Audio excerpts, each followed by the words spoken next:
My name is Joe Gaddam from Social Vision, and tonight we've invited professionals from around the city to come and talk about what multiple and complex disadvantage looks like to them, why people are currently homeless in the city, and what they would do if they had a kind of completely blank canvas, no economic, political interference, rip up the rule books, do whatever you want. What would you do to change outcomes for those people? So as part of this project, we wanted to collaborate with different organisations from around the city. We spoke to a good organisation and we found out that they were doing a creative project, and we decided to marry the two together. So the exhibition that people are seeing tonight is work that's been done by people who've experienced homelessness.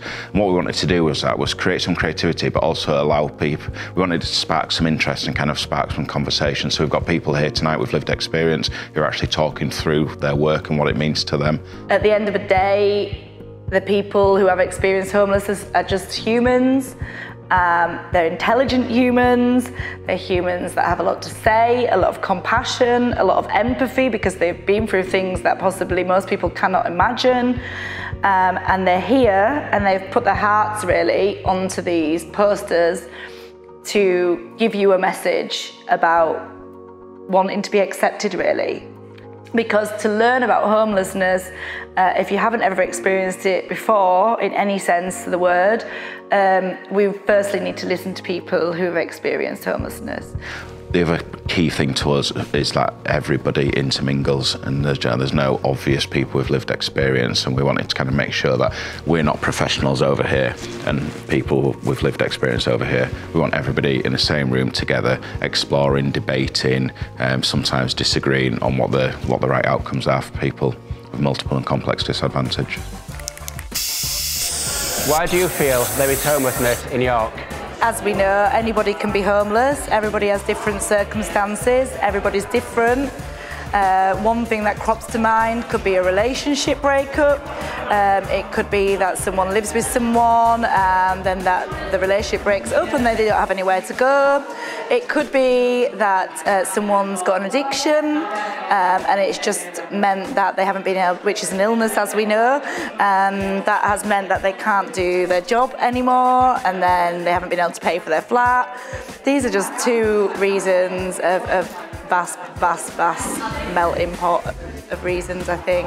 Substance abuse is obviously a major contributing factor in why homelessness occurs in York, and it also prevents people getting off the streets because they're stuck in this loop of perpetrating behaviours and staying on the streets in order to get access to substances. Well, I think everyone's got their own story, don't they? Everyone's got their own reason why they've become homeless. We've got guys that I've spoken to who are homeless because they've lost their jobs. You get guys who are homeless because they couldn't get housing through the council. You get guys who have got mental health issues, people who have got drug addiction problems, ex-convicts. The list is pretty endless. Everything from family, their sort of experience, the sort of skills that have been developed, education, housing crisis, politics, you name it. It's such a complex. It is massive, isn't it? Homelessness in York caused by anything from financial issues, drugs, alcohol. I think the biggest problem is trying to narrow that down. There's loads of big answers around housing and why housing is so expensive and why there isn't council housing being built.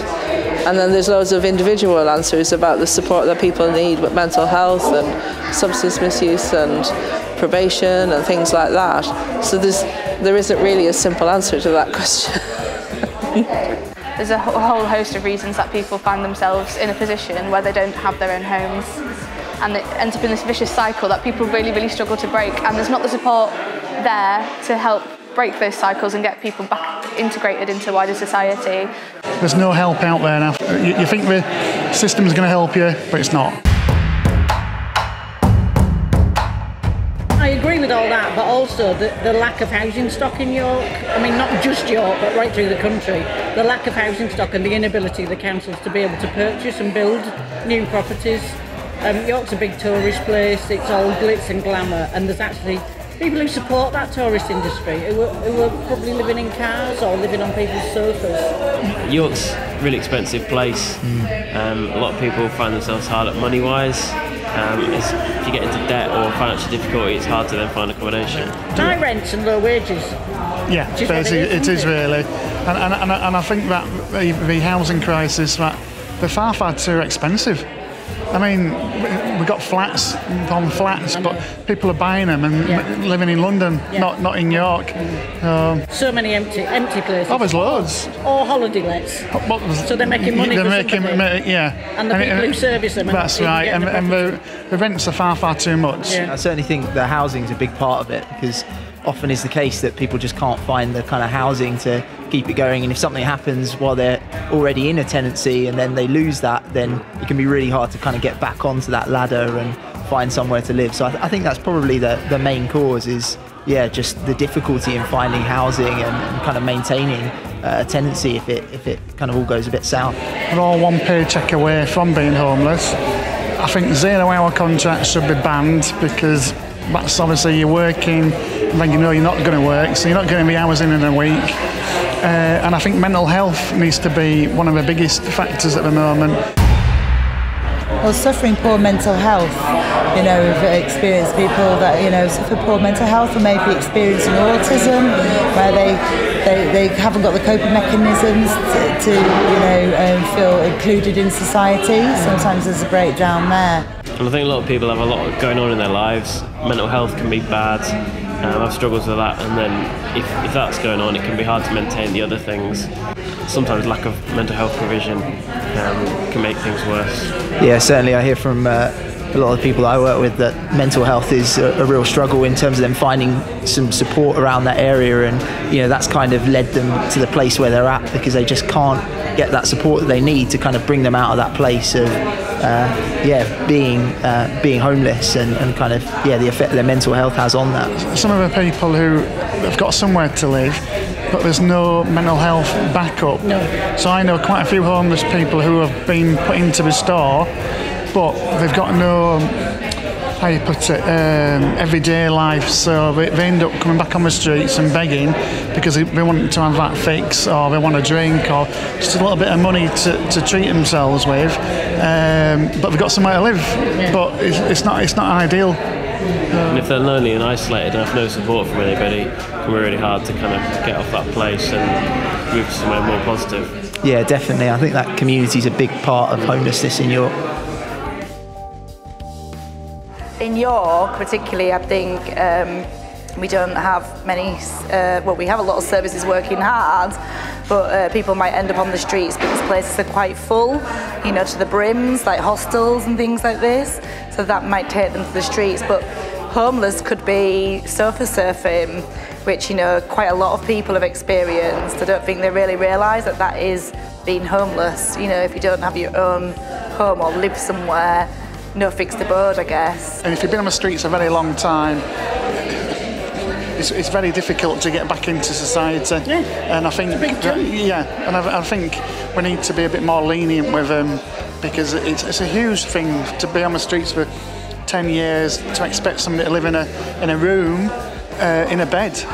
I know plenty of homeless people who sleep on the floor still, because they don't sleep in a bed because they're not used to it, and that's what's lacking. With an unlimited budget and without any political constraints, how would you end homelessness in York? I think outreach is quite an important factor, because certainly the role that I've had has opened my eyes to how many people sort of slip through services simply because services have staff who are located on the site, and so they can't sort of catch up with people in the city. It's sort of on an ad hoc basis. You could really have a really good project to get people off the streets, but then you could spend the money on drugs, rehabilitation, alcohol rehabilitation. Mental health would be at the top for me. I think it would have to be in one big complex, and then after maybe 6 months to a year, then we can go out with the support. With the support. The support's going to have to be there for a good number of years, not for a couple of weeks. So you need flexibility. A lot of flexibility. And that costs a lot of money. I would take profit out of housing, and everybody just has to have a house, because that's where you flourish, bring up your family, grow, develop, and achieve the ability to become part of the community. But while profit is in housing, the basic provision isn't being provided.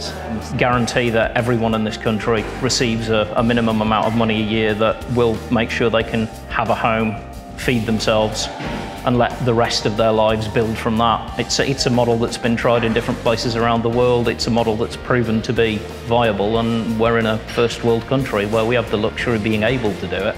There needs to be a cap on buildings like this, for instance.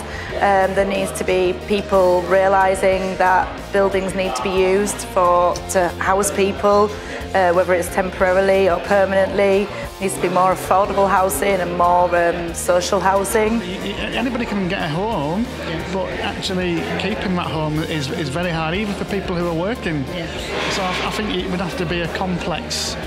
It's not an overnight. So you'd have a complex where you go through the system, and at the end of it, then you could have somewhere to live. Because if you've been shown how to do all these basic things, day-to-day stuff, from shopping to cooking to cleaning, education. There's going to be a limit, wouldn't it? Community's a big part of it, and I certainly feel that if I had kind of unlimited budget and unlimited kind of options of trying to end homelessness in York, I think I'd put a lot of time and investment and money into just building communities where people can be a bit more honest and open with one another, and it's not so not so singular focused, but actually there's that kind of I guess ease of being able to share and feeling comfortable in living in a community. I think we've lost that a little bit. People looking after each other. Yeah, definitely. Yeah. I think maybe as a society we need to sort of examine what having a home is. There's this narrative we're fed of the nuclear family, mum, dad, 2 kids, and that's what everyone sort of aspires to have. But there's so many studies out there that show the benefits of intergenerational living and co-housing. We need a magic money tree. We do. So, come on, let's get the money.